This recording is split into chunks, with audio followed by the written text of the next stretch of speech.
Good evening, you're now with me, Henry Good for TVS Nightline, and here are the headlines for tonight. Sarawak AI Center to be set up next year.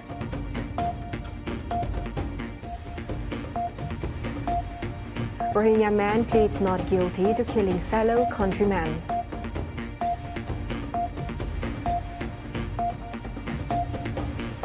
And on global affairs, a DAESH sympathizer nabbed for plotting Taylor Swift concert attack.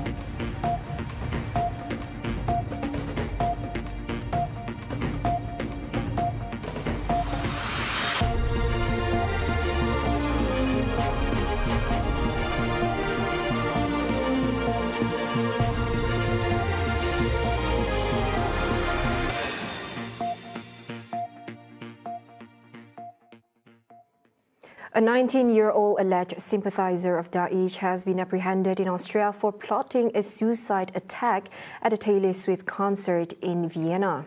The Austrian Domestic Intelligence Agency DSN earlier today disclosed that the suspect intended to use explosives and knives to inflict maximum casualties. The plan aimed to target concertgoers with the intention to kill both himself and as many attendees as possible. The DSN revealed the urgent nature of the threat, which was set to be executed imminently. Concert promoter Barracuda Music said in a statement that the Thursday, Friday and Saturday shows are cancelled, noting that tickets will be automatically refunded.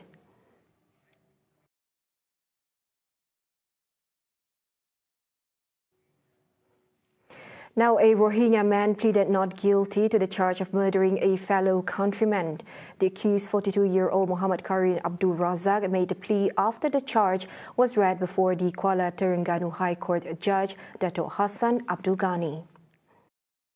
According to the charge, the accused committed murder resulting in the death of Abdul Khalid Abdul Hadir. The accused allegedly committed the offence on March 18, 2017 at Pak Madah Road, Bukit Payong, Marang at approximately 11:20 p.m. For this offence, the accused was charged under Section 302 of the Penal Code, which provides for the death penalty or a minimum prison term of 30 years and a maximum of 40 years plus no fewer than 12 strokes of the cane if not sentenced to death if found guilty. The court then set October 7 for the case mentioned an appointment of a lawyer. The prosecution was handled by Deputy Public Prosecutors Amir Abu Bakar Abdullah and Muhammad Khairuddin Idris.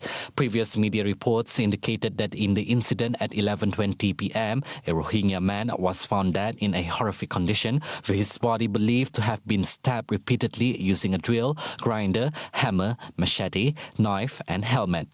The victim, who was 35 years old at the time, was found lying in a pool of blood, believed to have been attacked after an altercation with 3 other Rohingya men at the house. The first artificial intelligence center in Sarawak is set to be established following the approval of the State Cabinet. Sarawak Premier Datuk Patinggi Tan Sri Abang Johari Tun Openg announced that the project will commence next year with a focus on research, development and commercialization of AI. Pada depan, kerana kita hendak memberi bajet kepada pengurusan pusat AI. Dan AI ini termasuklah generative AI. Dan saya telah meminta satu workshop di antara civil servant untuk familiarize dengan teknologi AI. Abang Johari said this after officiating the launch of the Free Laptop Initiative and the 31st Premier Sarawak Special Award, AKPS, earlier today. The funding for the centre's development, according to Abang Johari, has not yet been finalised. The establishment of the AI Centre will also aid in accelerating the development of local talent and attracting global AI experts. He is optimistic that the efficiency and productivity in the region will also be enhanced through AI. More than 13,000 students from Sarawak have applied for the Free Laptop Initiative so far.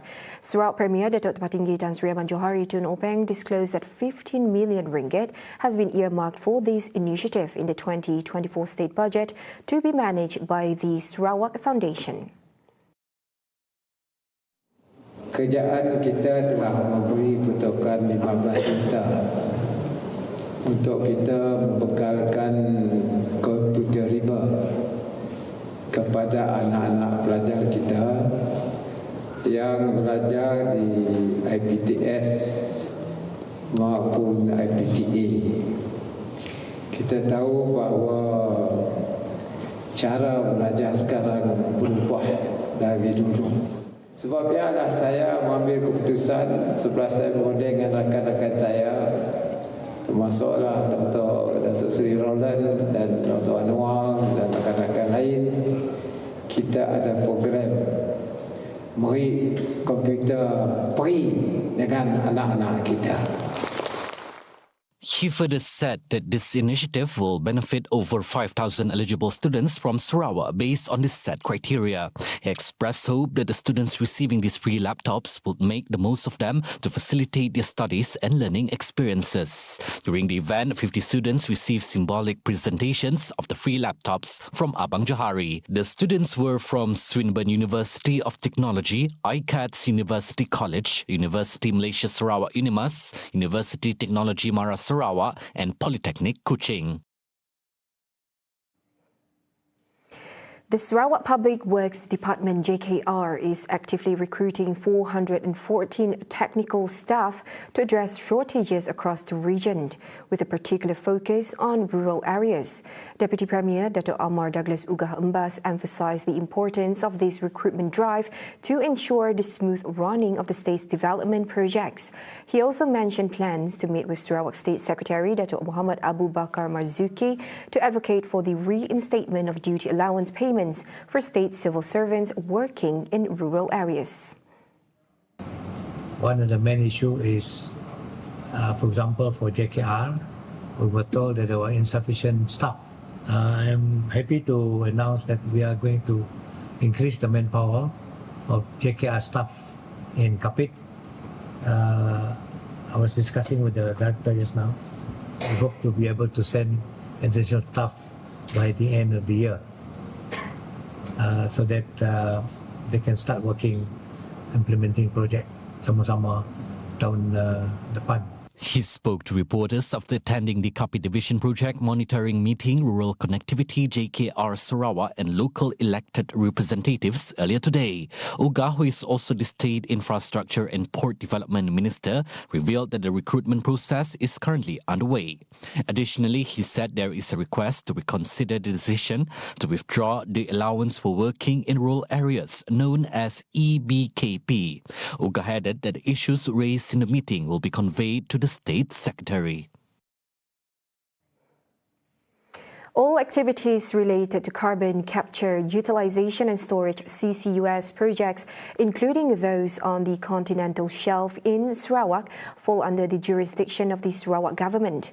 Deputy Minister in Premier's Department of Sarawak for Law, MA63 and State Federal Relations, Dato' Sharifah Hasidah Said Aman Ghazali said there is no need for federal government's oversight in these matters, as activities on the continental shelf are considered under the definition of state land. In a statement today, she said that the territory of Sarawak was expanded by the Order in Council Boundaries Alteration 1954, covering the seabed and subsoil under the high seas adjacent to Sarawak's territorial waters. Her statement was in response to a statement by the Ministry of Economy on issues allegedly concerning boundaries between the federal and state governments, which also touch on the MA63 platform's role in finding solutions to this issue. This is referenced in connection with the Continental Shelf Act 1966, the Exclusive Economic Zone Act 1984, and the Territorial Sea Act 2012. According to Sharifah Hasidah, the Continental Shelf Act 1966 no longer applies to Sarawak, as it was extended to the state not only after the Emergency Essential Powers Ordinance No. 10 of 1969. The Economy Ministry has stated that it will ensure that the development of the CCUS legal framework will take into account any jointly agreed decisions. But Sharifah Hasidah said that she is willing to work with the federal government on the CCUS projects as long as they comply with the state laws. Media personnel are urged to avoid incorporating hateful or negative sentiments while covering the 21st Sukma Games in Sarawak. Deputy Minister for Corporate Affairs, Information and Public Communication Unit of Sarawak, Dr. Abdullah Saidul, said media reports during Sukma Sarawak should focus on highlighting the vibrancy of the event and showcasing Sarawak's unique culture to outsiders. Abdullah Saidul noted that the negative sentiments that emerged during the Paris Olympics, including issues of racism and bigotry, should not be repeated at Sukma Sarawak. Tetapi kita tidak mahu perkara negatif yang berlaku di Paris Olympic ini berkaitan dengan racism, bigotry, buruk sangka dan sebagainya. These ill feelings to be, how do I say, it shouldn't happen lah dalam sukan kita. But how I wish kita pamerkan pemberitaan selain daripada sukan, the community, satu lagi ialah pamerkan foto ataupun cerita tentang semangat kesukanan yang dipamerkan oleh warga muda atletik daripada berbagai negeri yang hadir di bumi Kenyalak ini. He spoke this to reporters during the Sukma Sarawak UKAS media dialogue held today. Furthermore, he said the media should not only cover the sporting events and results but also dig into more human interest stories to showcase the liveliness of Sukma in Sarawak. To spur local media to capture spectacular and inspiring photos, Saidul announced that his ministry will be organizing a photography and Sukma reporting awards competition. The first prize winner in each category will receive 2,000 ringgit, with second place receiving 1,000 ringgit and third place earning 500 ringgit. An all-plywood processing factory located in the Pending area will be redeveloped and refurbished into a pickleball sports complex. State Minister of Youth, Sports and Entrepreneur Development, Dr. Sri Abdul Karim Rahman Hamzah, said this new sports facility will be the battleground of the Borneo International Pickleball Championship scheduled for October this year. This particular tournament will be held from the 18th until the 14th of October. And it's going to be held at the Asia's largest pickleball complex, which is called Pickleball. Yes. Pickleball also. It's also called Pickleball. That complex is called Pickleball, which is the former Kuching plywood factory in Pending. Pickleball is Asia's biggest purpose-built indoor complex, and it has got 16 dedicated pickleball courts and also a restaurant. Thank you. I don't know who is the one who owns it, who is behind turning this plywood factory into a sport. He spoke at a press conference announcing the sponsors and strategic partners for the tournament held at Baitul Makmur office on Thursday. Sponsors involved include Sarawak Energy Berhad, WTK Holdings Sendirian Berhad, Kuala Lumpur-based interior design firm Decor House Interior, Pickleball merchandise seller Audi Sports and Starbucks. Meanwhile, strategic partners for the championship include CPH Travels and Tours, Hotel Grand Margarita and Hotel Riverside Majestic under Hemisphere Hospitality, Malaysia Airlines and the Sarawak Tourism Board. Earlier in the same press conference, Kuching Pickleball Association President Ruslan Bujang announced that the organizers are targeting 500 participants for this tournament. So far, he said around 80% of the slots have been filled.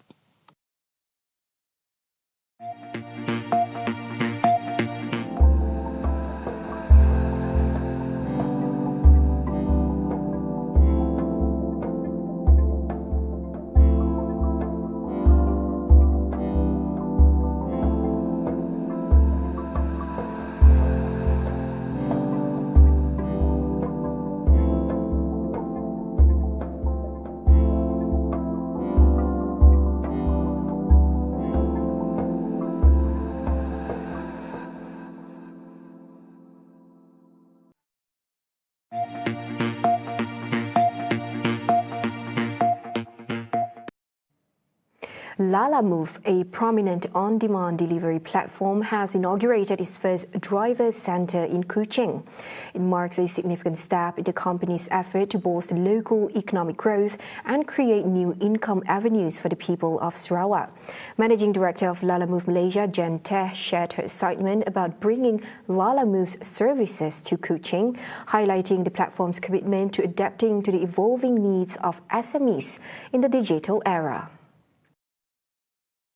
They emphasized the tailored solutions Lala Move offers that address the unique challenges faced by local businesses, thereby driving notable increases in revenue and user engagement. According to her, the platform enhances value across its network, ensuring users have access to fast, affordable and flexible logistics options, while driver partners benefit from adaptable earning opportunities.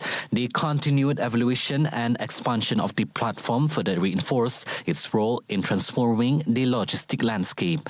Centrally located in Kuching, the new driver centre is set to become a hub for residents interested in earning extra income through the Lala Move platform. By providing essential resources, training and support, this centre will help individuals start their journey as driver partners. The inauguration ceremony was graced by Sarawak Transport Minister Dato Sri Lee Kim Shin and Permanent Secretary for the Ministry of Transport Sarawak, Dato Wong Hee Sien. The opening of Lala Move, first driver centre in Kuching, signifies a pivotal step in the company's efforts to broaden its presence in East Malaysia. Furthermore, the expansion aligns seamlessly with Sarawak's vision of achieving complete online service delivery by 2030 and enhancing public investment opportunities. This strategic move by Lala Move is set to bolster Sarawak's ambitious target of doubling its economic growth from 146 billion ringgit in 2022 to 282 billion ringgit by 2030. It not only supports the region's digital transformation but also contributes significantly to its economic expansion, highlighting the symbiotic relationship between technological advancements and economic development in Sarawak. On the issue of Palestine, Malaysia's opposing stance from Western countries, including the United States, has not negatively impacted the economic growth or incoming investments in the electrical and electronic E&E industry in the country. Although Prime Minister Dato Sri Anwar Ibrahim stressed that maintaining diplomatic relations with these Western nations remains important despite differing political interests and views. As an example, he cited that despite holding a contrasting views of the issue of Palestine, particularly Gaza, German Chancellor Olaf Scholz has assured that Malaysia will be a primary destination for E&E industry investments. Sebab itu, walaupun beberapa pendirian kita umpamanya dalam soal Gaza juga keras dan berbeza bertentangan dengan pendirian Amerika, tetapi dari segi pelaburan, dia juga jaga kepentingan dia dan kita juga jaga kepentingan kita. Sebab itu pelaburan tetap bertambah. Tapi kita juga beralih ke negara China. Negara China dari segi E&E juga tumbuh. Terutama EV, dapat China dapat mengatasi dari segi cost dan dari segi efficiency. Dan umpamanya terutama dalam pengeluaran bateri. Anwar said this in his keynote address during the 2025 budget dialogue session with players from the electric and electronic E&E industry at Silterra, Malaysia in Kulim earlier today. In related news, he mentioned that Malaysia's export of E&E products to the US makes up 26% of the country's total exports in this sector. A housewife pleaded not guilty in the Georgetown Magistrates Court on Thursday to charges of defrauding a woman of over 116,000 ringgit under the pretense of securing gold auctioned by the Penang Contingent Police Headquarters last year. The accused, 35-year-old Nur Tribani Muhammad Ibrahim, entered the plea after the charges were read before Magistrate Siti Nurul Suhaila Baharin. She allegedly deceived the 53-year-old victim into transferring a total of 116,256 ringgit into 4 bank accounts to obtain the gold. The offence is said to have taken place at Central College, Penang, Jalan Penang, between 11:08 a.m. on October 15 and 6:58 a.m. on November 21st last year. She is being charged under Section 420 of the Penal Code, Act 574, which carries a penalty of 1 to 10 years imprisonment, whipping and fine upon conviction. Deputy Public Prosecutor Nurul Atikah Ashraf Ali offered a bail at 15,000 ringgit for the accused. However, she was later granted bail at 5,000 ringgit after her lawyer, Fikri, appealed on the grounds that her husband is the sole breadwinner for the family, which includes 3 children and her parents who suffer from diabetes and heart disease. The accused also had to sell her car to cover expenses after her and her husband's account were frozen. The case is set for mention on September 12th.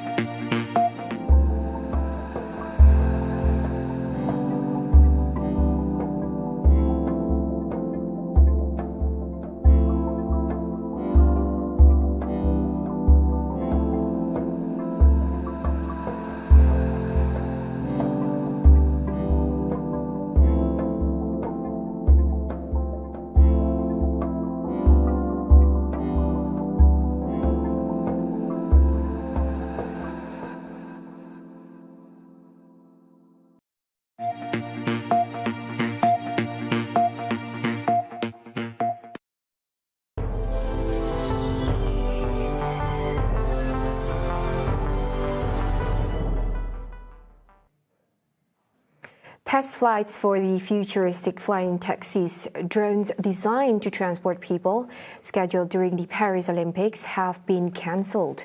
On Thursday, the promoters announced that the delay in certification for the engine is the primary reason for the setback. German manufacturer Volocopter has been conducting test flights in the Paris region for several years and had lobbied hard for authorization from European authorities in time for the Olympics. The company has partnered with French airport operator ADP, the capital's metro and bus operator RATP, and the Paris regional government. Certification for Volocity, the engine conceived and made by Volocopter, had been delayed by a few weeks over its models. Volocopter CEO Dirk Hoke said that the delay was due to an American supplier who was not capable of providing what he had promised. He said the motors would be sent back to France next week, but not in time for the test flights to be held in Paris before the Olympics close. Initially, test flights had been due to take place during the Games, landing on a float on the Seine near the Austerlitz railway station in southeastern Paris. The promoters had hoped to use the global draw of the Olympics to show that the technology could efficiently link vertiport takeoff and landing sites. However, the said test flights without passengers will be held in the aerodrome of the suburban town of Saint-Cécile-l'École, west of Paris, on Thursday and Sunday. The town is close to the Château de Versailles, where Olympics equestrian events are being held. Backers tout flying taxis as a low-carbon form of aviation and hope future larger versions could be used as ambulances or in other roles. However, many city officials in Paris have derided the plans as harmful to the environment. Wrapping up the Nightline, Venezuelan opposition candidate Edmundo González Urrutia, who claims to be the rightful winner of the country's presidential election on Wednesday, defied a Supreme Court summons over the disputed results.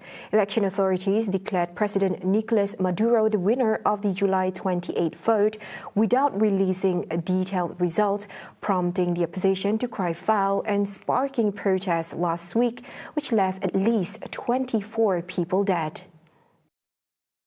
Multiple countries, including the United States and several Latin American nations, have recognized González Urrutia as the winner and have called on Venezuela to publish election data.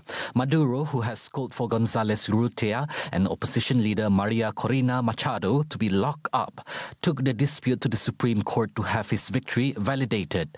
Election authorities said they had handed the election data to the court. Both institutions are widely considered to be loyal to Maduro's government. The 74-year-old González Urrutia, who had been summoned to appear in court on Wednesday morning, said he doubted how impartial the procedure would be.